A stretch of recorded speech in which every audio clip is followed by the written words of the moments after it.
राजकीय कला महाविद्यालय चिमनपुरा से उषा सारस्वत। आज के इस वीडियो में विद्यार्थियों आपका एक बार फिर से स्वागत है। आज हम गौतम धर्म सूत्र के 7वें अध्याय का अध्ययन करेंगे। इसके बारे में थोड़ा सार जानेंगे। प्राचीन काल में गुरु शिष्य परंपरा कैसी थी, किसे गुरु बनाया जाना चाहिए और शिष्य के क्या कर्तव्य हैं। आपातकाल में गुरु कैसा होना चाहिए, इसके विषय में हम पढ़ेंगे। वेदों का अध्ययन समस्त विद्याओं में सर्वश्रेष्ठ है। विद्या प्रमुख रूप से ब्राह्मण गुरु से ही ग्रहण करनी चाहिए, किंतु ब्राह्मण गुरु के न मिलने पर आपातकाल में अन्य क्षत्रिय व वैश्य गुरु से भी ज्ञान लिया जा सकता है। सूत्र पहला, आपत्कालो ब्राह्मणस्य ब्राह्मणाद् विद्योपयोगः।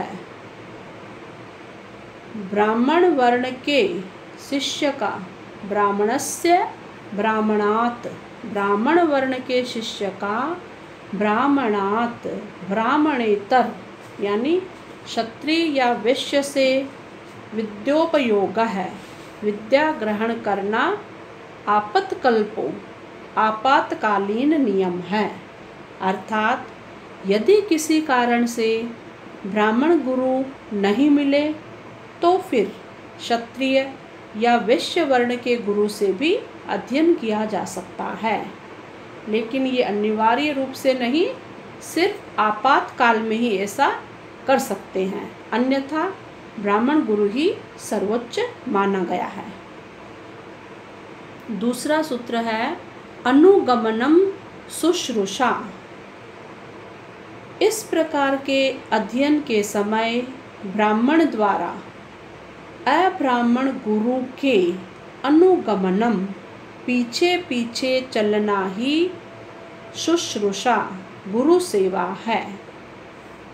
सूत्र का भाव है कि ऐसी स्थिति में जबकि गुरु जो है ब्राह्मण नहीं है, क्षत्रिय या वैश्य है, तो उस स्थिति में शिष्य के द्वारा सेवा के रूप में उस अब्राह्मण गुरु के पीछे पीछे चलना, उसका अनुगमन करना ही गुरु सेवा मान ली जाती है।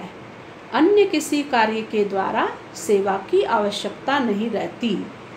जैसे सामान्यतया गुरु सेवा में भिक्षचर्या के द्वारा भोजन ग्रहण करके लाना, गुरु को समर्पित करना, जंगल में जाकर समिधाएं लाना हवन के लिए और वो गुरु के यज्ञ कार्य को आगे बढ़ाना, ये सब कार्य गुरु सेवा में आते थे। लेकिन गुरु यदि अब्राह्मण है तो फिर केवल अनुगमन को ही सेवा मान लिया जाएगा।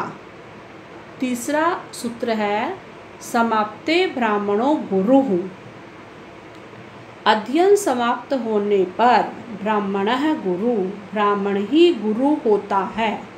यहाँ पर हमें इस परिस्थिति का ध्यान रखना है कि आपातकाल में जब ब्राह्मण गुरु न मिले तब क्षत्रिय या वैश्य को भी गुरु बना लेना चाहिए। ये नियम है आपातकाल का।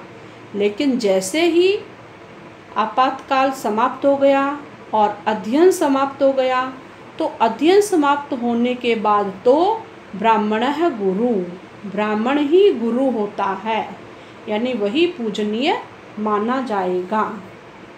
अगला सूत्र है चौथा सूत्र, याजनाध्यापन प्रतिग्रह सर्वेषां। याजन यज्ञ कराना, अध्यापन कराना, प्रतिग्रह व दान लेना, सर्वेषां सामान्यतया तो ये ब्राह्मण के ही कर्म हैं, किंतु आपातकाल में सर्वेषां सभी वर्णों के लिए ये तीनों कार्य विहित हैं। अन्य शास्त्रकारों ने इस सूत्र की भिन्न प्रकार से व्याख्या की है। अन्य शास्त्रकारों ने कहा है कि आपातकाल में ब्राह्मण सर्वेषां सभी का यानी अयोग्य व्यक्ति का भी याजन यज्ञ करा सकता है, अध्यापन सबको पढ़ा सकता है, प्रतिग्रह और सबका दान ले सकता है। इस अध्याय में हम आपातकालीन परिस्थितियों में क्या करना चाहिए विशेष रूप से उसी का हम अध्ययन कर रहे हैं। फिर अगला 5वां सूत्र है पूर्वः पूर्वो गुरुः। इन यज्ञ करना, अध्यापन कराना व दान लेना, इन कर्मों में पूर्वः पूर्व गुरु, पहले पहले वाला कर्म बाद वाले कार्य की अपेक्षा गुरु बड़ा होता है अर्थात महत्वपूर्ण होता है। यहाँ पर 3 कार्यों का जिक्र किया गया है। पहला कार्य है यज्ञ करना, फिर है अध्यापन कराना और बाद में है दान लेना। तो इन तीनों ही कार्यों में पहले पहले वाला कार्य सर्वोच्च है, महत्वपूर्ण है।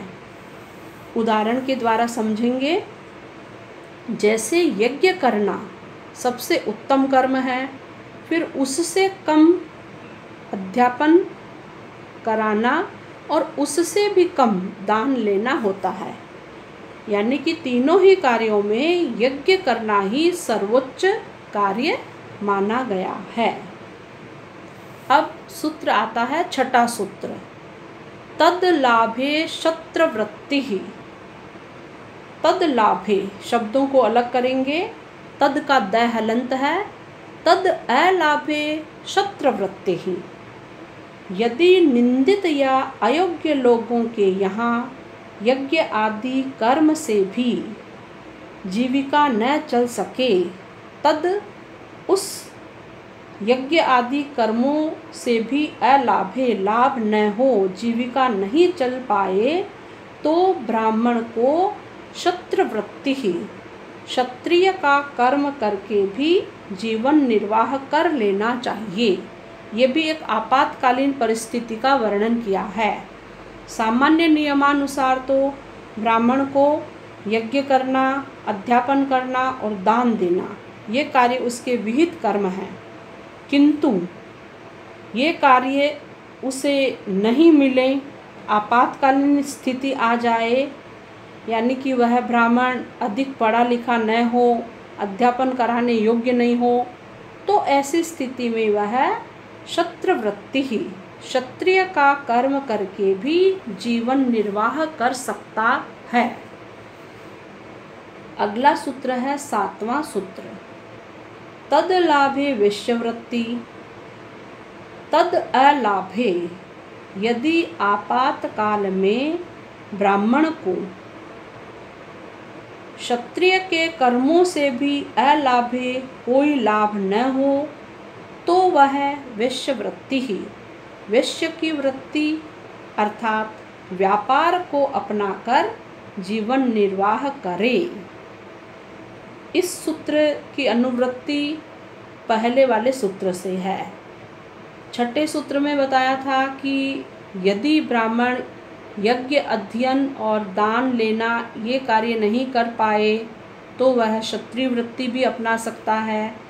फिर कहा है कि यदि क्षत्रिय के कर्मों से भी उसे लाभ न मिले तो आपातकाल में वह ब्राह्मण वैश्य की वृत्ति को अपनाकर जीवन निर्वाह करे।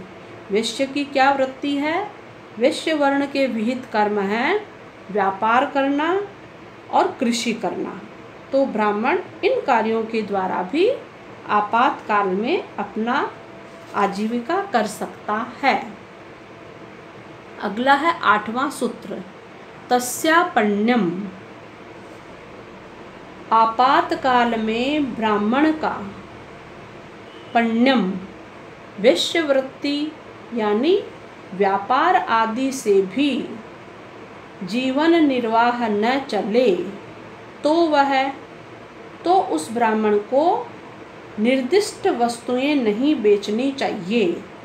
अब इस सूत्र में ये तो बता दिया कि यदि वह क्षत्रिय के कर्मों से भी आजीविका नहीं चला पाए तो वह वेश्यावृत्ति यानी व्यापार कर सकता है।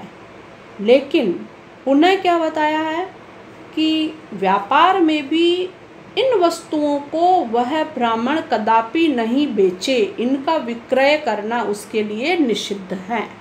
देखते हैं कौन सी वस्तुएं हैं जिनका कि उसे विक्रय नहीं करना चाहिए, कौन सी वस्तुओं को नहीं बेचना है। पढ़ते हैं सूत्र 9 में। गंध रस कृतन्न तिल शाण सोमाजिनानी। गंध माने चंदन आदि, रस कृतन्न तेल नमक, तिल शाण गुड़ तिल, सोम सन सोम सोमरस या सुरा आदि तथा अजिनानी मृग चर्म, ये वस्तुएं उसे नहीं बेचनी चाहिए। ये वस्तुएं जो हैं ब्राह्मण के लिए विक्रय करना शोभाजनक नहीं माना गया। वस्तुएं क्या क्या थी? चंदन, रस, तेल, नमक, गुड़, तिल, सन, सोम माने सोमरस या सुरा और मृग चर्म, ये वस्तुएं वह ब्राह्मण आपातकाल में भी नहीं बेचे। इस प्रकार हमने इस सप्तम अध्याय में क्या पढ़ा है कि वर्णों के विहित कर्म कौन कौन से हैं। सर्वप्रथम तो प्रत्येक वर्ण का व्यक्ति जो उसके विहित कर्म बताए गए हैं उन्हें ही करे। लेकिन यदि आपातकाल में कुछ खास परिस्थितियों में इमरजेंसी के दौरान वह ये कार्य नहीं कर पा रहा है, अध्यापन नहीं करा पा रहा है, यज्ञ नहीं करा पा रहा है, तो वह आपातकाल में क्षत्रिय वृत्ति के द्वारा आजीविका कर सकता है। क्षत्रिय वृत्ति से भी आजीविका नहीं चला पाए तो वेश्यावृत्ति यानी व्यापार आदि कार्य भी कर सकता है। व्यापार में भी कौन कौन सी चीज़ें नहीं बेचनी है उनका यहाँ पर जिक्र कर दिया गया है। आज की क्लास में बच्चों इतना ही पढ़ेंगे, फिर मिलते हैं अगली क्लास में। धन्यवाद।